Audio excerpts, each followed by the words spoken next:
So you might recall I tried recording from the front of the car, like that, and everyone agreed it looked pretty cool. But I want to just do a comparison shop.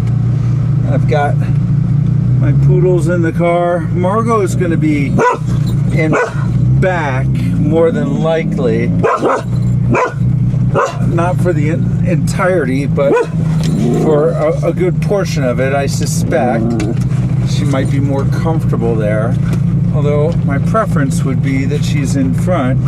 But I want to get a sense as to which you think is the better view. So I'm just going to drive a little bit like this. And the idea is, what's the better view for the viewer? You know, what's more interesting? And the likelihood that you're going to see Margaux more. So understanding that she might be, like, here's my hand, she might be where Chloe's belly is. I don't know if that's in frame or not, or might be down in the seats there. So let's drive for a little bit here. I've got the music turned off because it's gonna suck, but Facebook is somehow thinking I am trying to steal people's music. So I am going to put the camera in the other spot now, trying hard not to turn it off, which I had done. I want you to keep in mind that the poodles, that there will only be one, and it will be Margaux. So look out, Susie.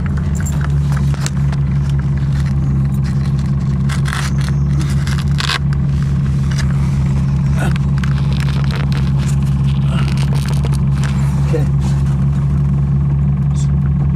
So, Susie, sit. Come on, Rhonda. You want to sit on my lap?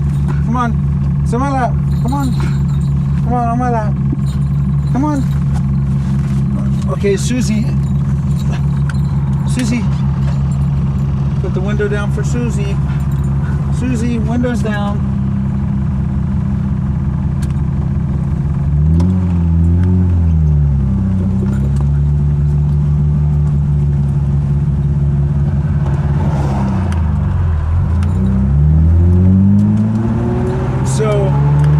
Again, I doubt Margaux is going to be where Susie is.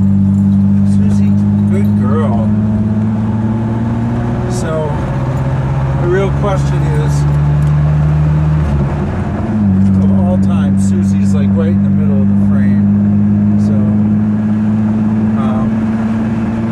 let me know, generally speaking, if I can get Susie to... Usually her head's out the window. I'm also curious how the sound is. So I'm just give her a little bit. Turn around.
switch it off. But if you have a preference, most of the trip I'm doing by myself, although the Oregon coast I will have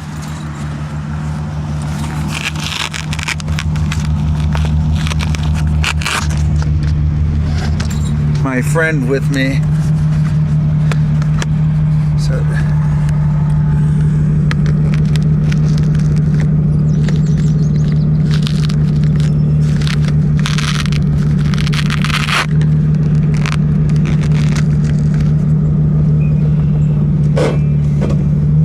So the camera is slightly tilted. I don't know how big of a deal that is. I can finesse it as need be.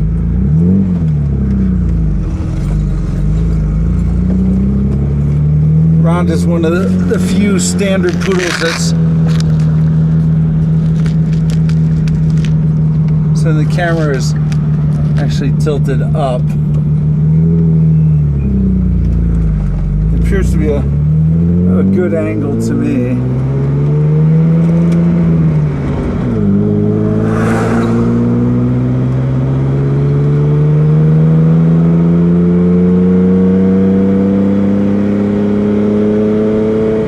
So I really want you to remember that for the most part Margaux is going to be lying down, and she's not going to look as interesting as Chloe and Susie. She's gonna, most part, she likes to put her head on the ledge of the back, and so if you can see the ledge right back there, right behind Susie's head, then you'll probably see her.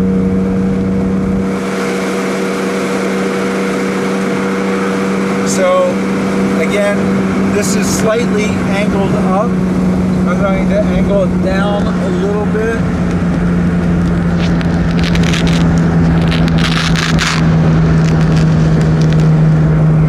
That's kind of level, which I'm guessing the level that this is the best camera angle.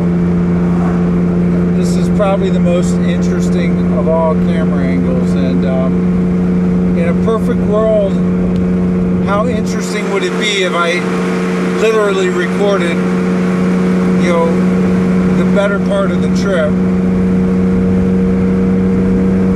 I could easily leave the camera running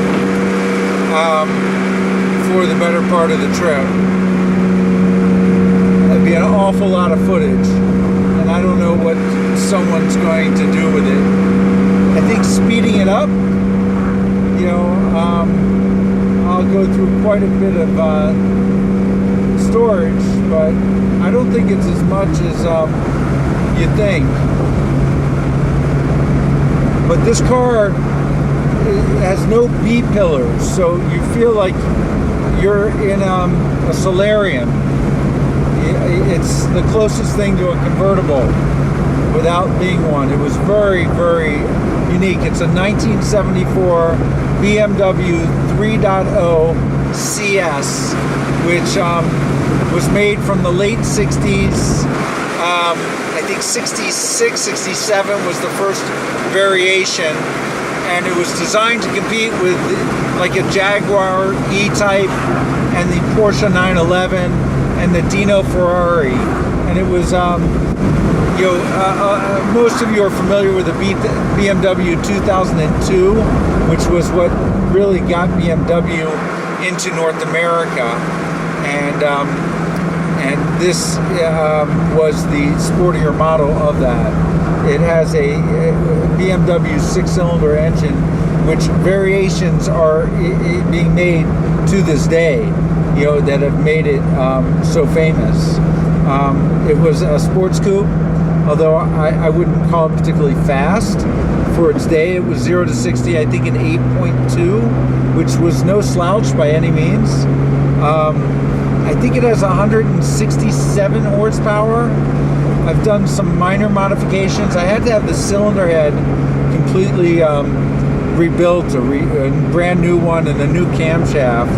So I'm hoping for, you know, no breakdowns during this trip. I bought it about 4, 5, 6 years ago. I absolutely adore it.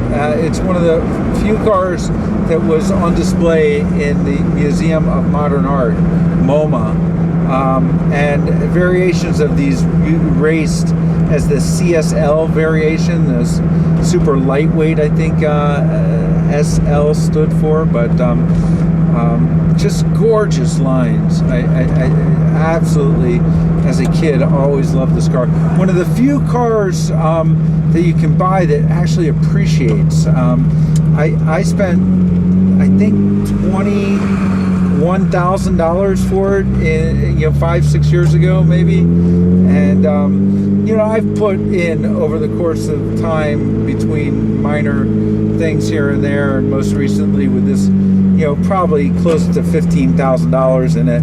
But they're worth approximately $40,000, $45,000 now. They're simply not making more of them. So I'll go out and show you the outside of the car so you can get a sense. But do please let me know what you think is the best camera angle for photographing, and also how much footage do you want to see? Do you want to see live stream? Do you want to see more high quality footage? Do you want me to wait and edit it at the end of the day? Hotels notoriously have really crappy internet, so uploading quality video is not going to be easy. So hold on a sec, let me get out. Let me show you. Stay girls for a sec. So that's Margaux's setup. Just lots of pillows, which might be a little disorienting. I worry that the bucket seats might be too much for her. So I'm going to try to build up pillows where Chloe is. So there's the car. Now, these do have the big bumpers. In 1974, U.S. emissions required big bumpers, but I just ordered the chrome bumpers, which look like jewelry, and they'll be put on later this year. It's not a show car by any means. It's got visible spots here and imperfections, but overall, it's in great shape, and it's a lot of fun to drive. So please let me know. Bye bye. Margaux's getting her last exercise with her mom. There we go. Bye bye.